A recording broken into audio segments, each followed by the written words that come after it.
Mas eu anunciei há pouco novidades a respeito da participação de Daniel Vorcaro na CPMI do INSS. O colegiado decidiu adiar o depoimento do dono do Banco Master, o Daniel Vorcaro.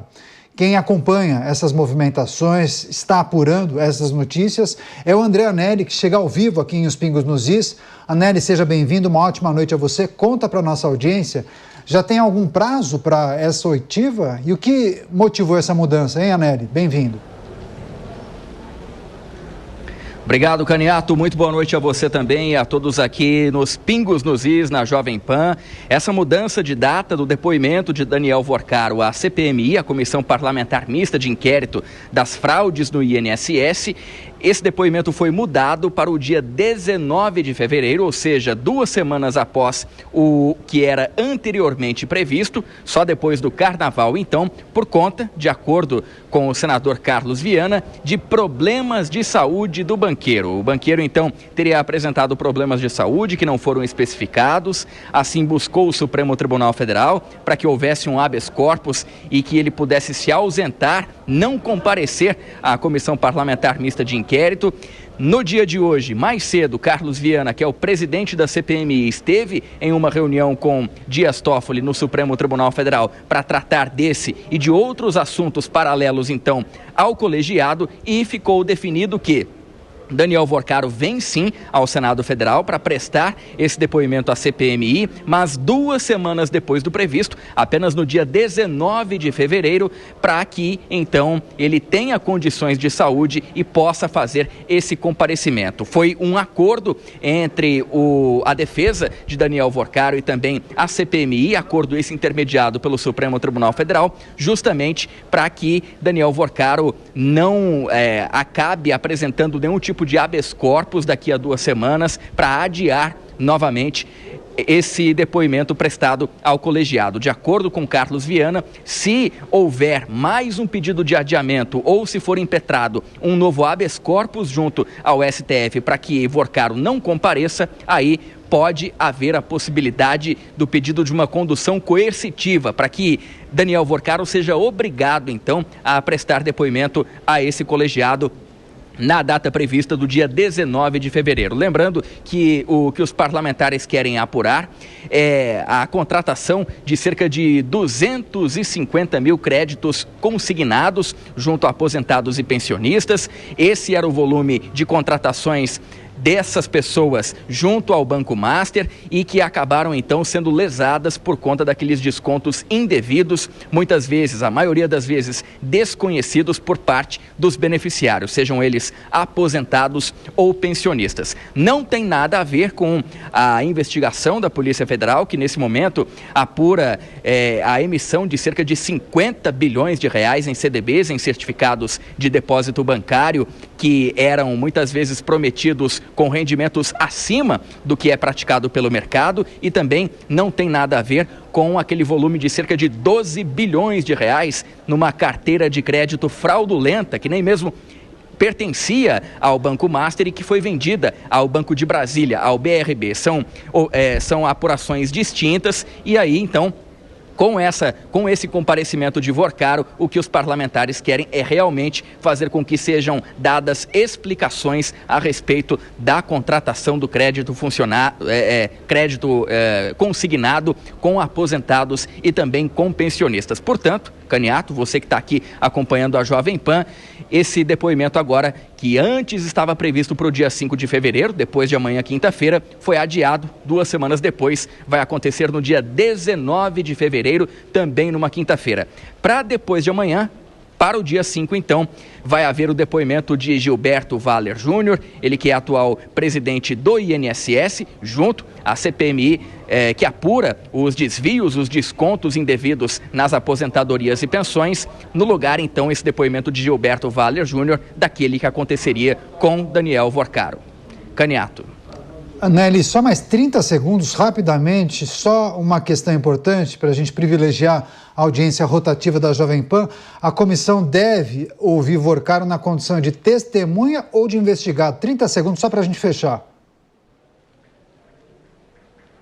Perfeito, Caniato. Testemunha, viu? Inclusive, Carlos Viana deu uma explicação aqui de que o Daniel Vorcaro, banqueiro, dono do Banco Master, ele não vai ter a obrigação de responder a todas as perguntas que forem feitas pelos parlamentares no dia 19 de fevereiro, na Comissão Parlamentar Mista de Inquérito que apura as fraudes e os desvios no INSS, justamente porque existe a garantia constitucional de que aquela pessoa que é investigada, como é o caso dele, não precisa então se incriminar. Essa pessoa pode ficar calada quando assim julgar necessário. Por outro lado, essa garantia faz com que a pessoa tenha que responder a algumas questões que não são consideradas então delicadas e que não poderiam comprometer as investigações. Portanto, Daniel Vorcaro, já no âmbito de todo esse cenário envolvendo a polêmica do Banco Master, ele vem para a Comissão Parlamentar Mista de Inquérito na condição de testemunha.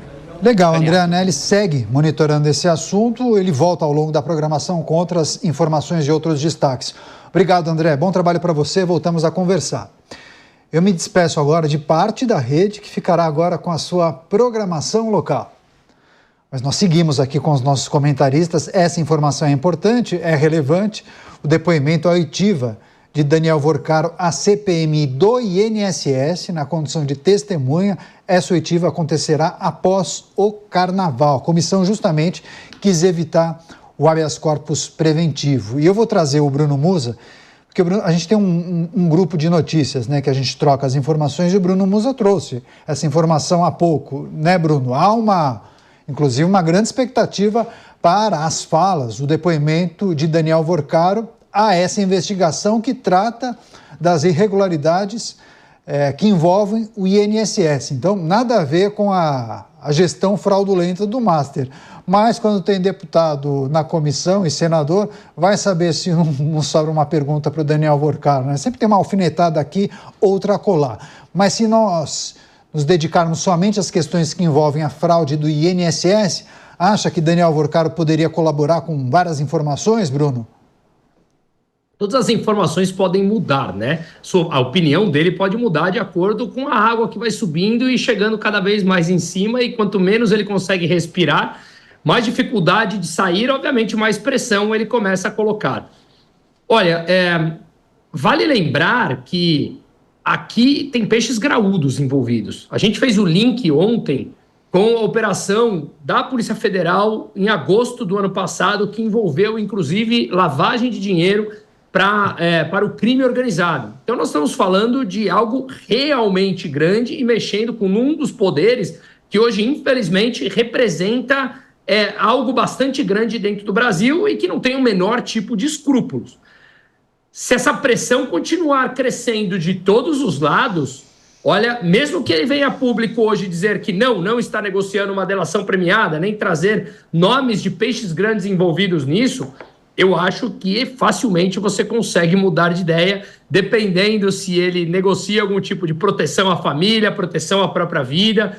Então, eu acho que nada dá para dizer que está desenhado. Mas com as proporções que está tomando, e como o Dávila falou no começo do programa, todos os dias você vê nas grandes mídias saindo algo novo do Master e cada vez mais cabeludo, me parece que podemos ter aí, digamos, o que seria uma lava-jato turbinada 2.0 para 2026. Pois é, tratamos de 4 notícias hoje no Pingos até agora. 3 têm ligação com o Master. Olha só a situação. Você, Dávila, possibilidade de um depoimento de Daniel Vorcaro na condição de testemunha para tratar da CPI que investiga as fraudes no INSS, e aí, leia-se no caso de um banco, aquele esquema de concessão de empréstimos consignados sem que o titular da conta tenha solicitado. Então, empréstimos que descontavam mensalmente, sei lá, R$30 ou R$50 ou R$120, só que de uma base de milhões de aposentados e pensionistas. Imagina o volume de dinheiro que o esquema acabou movimentando. Eu vou receber a rede, vou passar para o Dávila vai fazer a análise a respeito do que Daniel Vorcaro poderia revelar, né? Naturalmente, ele tem muitas informações, mas há dúvidas exatamente sobre o que ele vai revelar, qual vai ser a postura que ele vai adotar, né? Alguns dias até lá, muitas reuniões com os advogados. Recebendo a Rede Jovem Pan, todos conectados aqui em Os Pingos nos Is, análise do Dávila para a CPMI do INSS e o depoimento de Daniel Vorcaro, que deverá acontecer após o Carnaval. Dávila.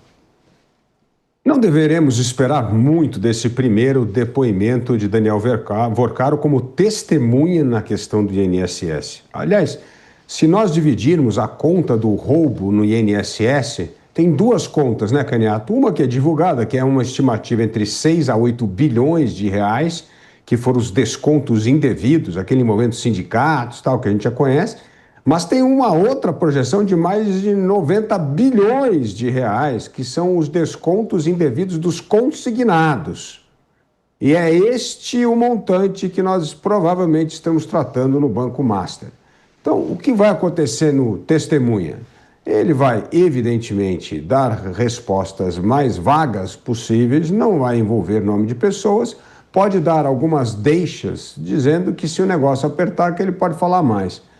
E aí nós temos aqueles parlamentares que não estão nem aí e vão usar a CPI como palco. E aí o negócio é o seguinte, é fazer pergunta, mesmo que não vai ser respondida, só para ele fazer o recorte e colocar em rede social. Então, isso aí não vai a lugar algum, porque ele não precisa responder, ele é testemunha, como bem disse o André, ele não responde tese, então ele não vai responder. Chegar e falar, como é que foi a história que você fez lá, a operação com as corretoras e tal, ele não vai falar. Ele fala que eu estou aqui para falar do INSS. Então, ele vai escapar dessas respostas, que não vai falar, evidentemente, nada para incriminar. Mas ele vai dar pistas conforme ele sente a tensão em cima dele para fazer revelações de nomes de pessoas envolvidas no Banco Master. Então, eu acho que nesse primeiro depoimento não se pode esperar muito, mas nós temos aí depois a CPMI do Banco Master, se essa sair. Aí sim ele vai ter que responder numa outra condição.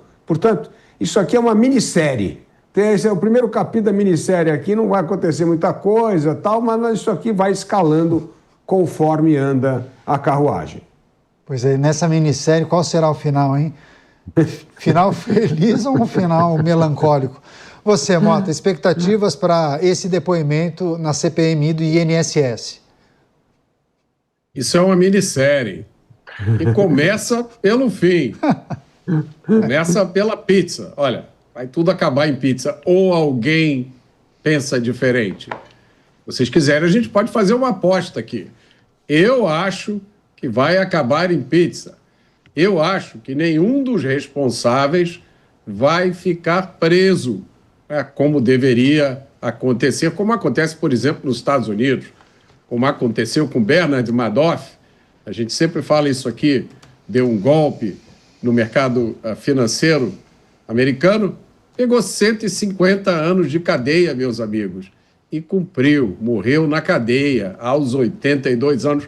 Falando sério, alguém aqui realmente acredita que existe alguma chance disso acontecer? Não existe nenhuma, e não existe, não é por falta, é falha do Congresso, ou problemas com essa CPI ou com a CPMI, nada disso. É porque essa é a regra do jogo brasileiro. O jogo brasileiro é caracterizado por algumas coisas. Uma total insegurança jurídica, ninguém sabe se o que valia antes vai valer amanhã. Há pouco tempo foi foi tomada uma decisão relativa a questões tributárias, e eu não sou especialista, não sou jurista, não sou especialista em tributos, mas pelo que eu entendi, acabou a coisa julgada tributária no Brasil. Então, se você tem uma empresa e você está pagando determinado imposto de uma certa forma, baseado numa decisão judicial há 20 anos atrás, amanhã pode sair uma outra decisão dizendo exatamente o oposto. E aí, adivinha o que acontece? Esses 20 anos em que você seguiu a lei, ou você seguiu a decisão judicial, estavam errados. E você passa a dever os tributos que você não pagou porque não eram devidos. Você passa a dever aquilo tudo com juros e correção monetária. Esse é o Brasil, meus amigos. Esse é o Brasil de um escândalo após o outro. Eu quero lembrar aos meus caríssimos colegas, eles têm razão. E você também disse isso, Caniato. Nós Já falamos 4 vezes sobre o escândalo do Banco Master. A gente fala todo dia sobre o escândalo do Banco Master, mas isso é só até aparecer o próximo escândalo, meus amigos. Ou vocês têm dúvida que daqui a pouco virá um outro escândalo maior, mais ousado, mais depravado do que esse escândalo do Banco Master, e a gente vai deixar esse assunto para lá e vai falar sobre o outro escândalo. E ninguém vai mais se lembrar, do mesmo jeito que quase ninguém fala mais sobre o escândalo do INSS.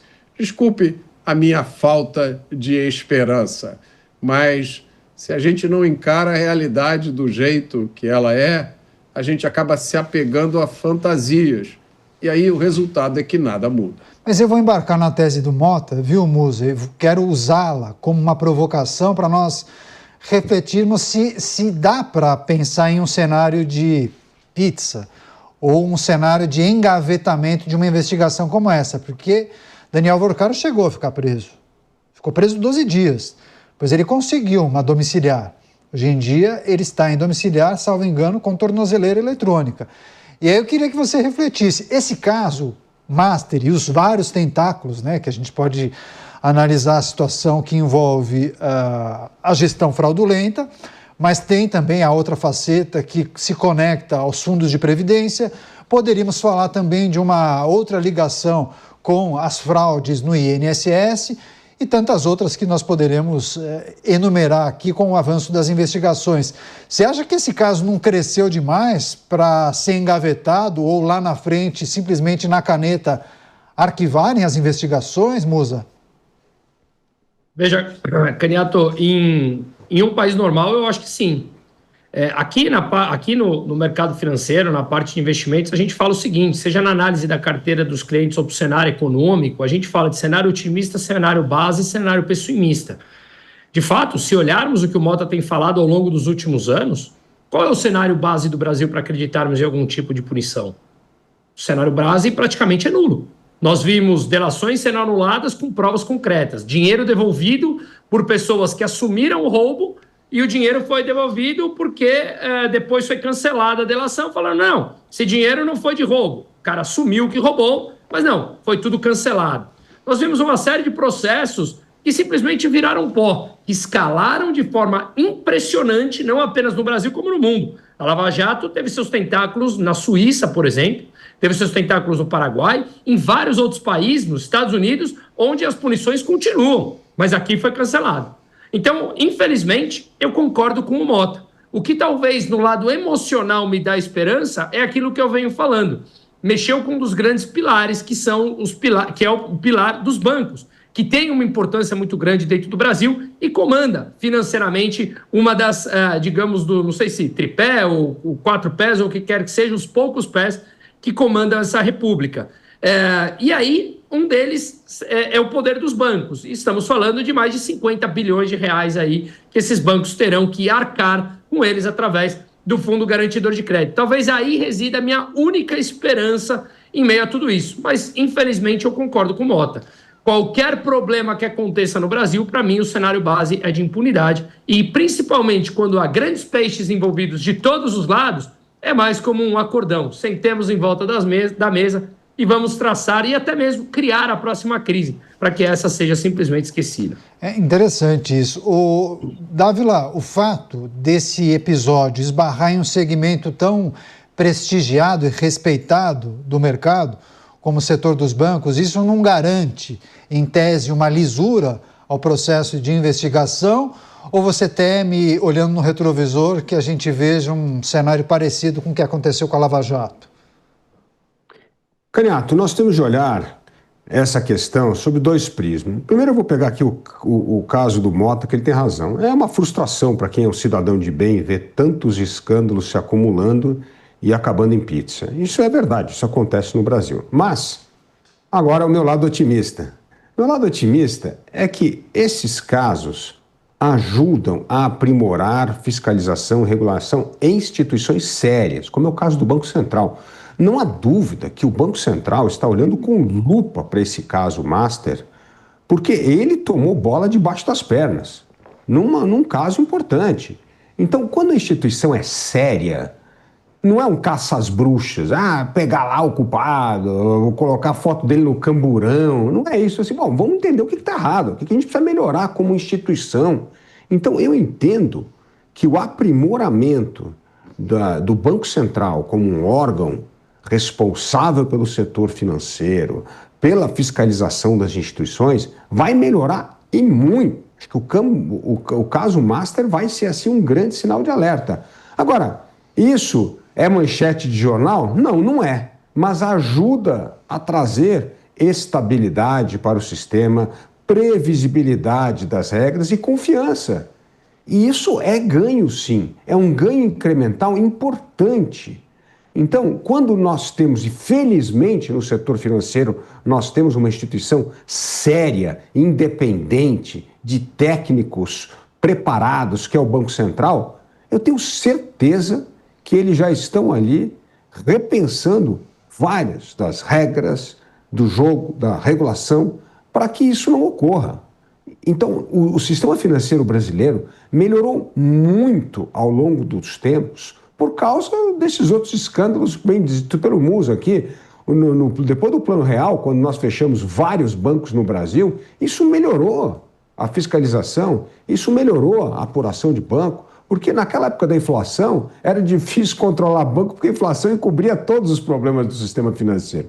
Então, Caniato, é verdade que muitos dos grandes tubarões podem passar aí para acabar em pizza, pode passar pano, etc. Mas que este caso vai ajudar a melhorar a qualidade das regras do jogo do sistema financeiro, eu não tenho dúvida que isso vai acontecer. Antes de virar a página, só tirar essa dúvida com o Musa. Musa, alguém pisou na bola quando a gente olha para o Banco Central? Tem gente que fala da atual administração, da administração anterior. Foi uma bola nas costas? Houve erro? Ou, pelo menos, alguém agiu de má fé? Veja, essa semana começou a sair uma notícia, inclusive, que o Roberto Campos Neto, ainda na sua gestão, teria avisado a parte técnica do Banco Central, alertando isso, e que tenha passado por aí já com a nova diretoria, depois da indicação do próprio Galípolo. Então, a verdade é que as informações elas ainda estão difusas, elas estão complexas para a gente tomar qualquer tipo de opinião e dar um juízo de valor sem ter, de fato, na mão. Mas a verdade é que aqui dentro, nas mesas de operações, por exemplo, a gente já discutia internamente a possibilidade de uma eventual quebra bancária ou levantar suspeitas. Ora, por que um banco está pagando tão mais do que outros? Como ele tem captado em proporções tão gigantescas quanto outros bancos em proporção a outros bancos? Então, isso internamente era discutido. Ninguém sabia, obviamente, da extensão de tudo isso e do envolvimento de grandes peixes do cenário político brasileiro. Mas, de fato, para ele se tornar um banco, isso começou lá atrás, passa por essas duas gestões, começou em 2019, se tornar um banco tão grande, eu acredito que em algum momento deveríamos ter olhado com mais lupa, principalmente um campo técnico. Mas, de novo, para dar qualquer tipo de juízo de valor, eu acho que a gente precisa ainda de mais provas. A gente segue acompanhando. Quer fazer um complemento, Dávila? Não, só um ponto importante. O Fundo Garantidor de Crédito deu 36 alertas sobre o Banco Master. Por que não aconteceu nada? Essa é uma questão, por exemplo, de melhoria de governança que vai ter que acontecer. 36 alertas. Então, assim, alguém estava vendo que estava acontecendo alguma coisa estranha. Alertou, não aconteceu nada, precisa entender por que o mecanismo falhou. Então, esse é um ponto técnico que ocorreu, é fato. Agora, por que não teve consequências? E isso vai ter que melhorar. E eu entendo que o caso do Banco Master vai ajudar a melhorar a governança e a fiscalização. Essa é uma informação pública, né, Musa? Quer só trazer o lado de quem opera no mercado, o que se fala, o que se comenta a respeito do Banco Central ter ignorado os alertas do FGC, o que se sabe a respeito disso? Só para a gente fechar.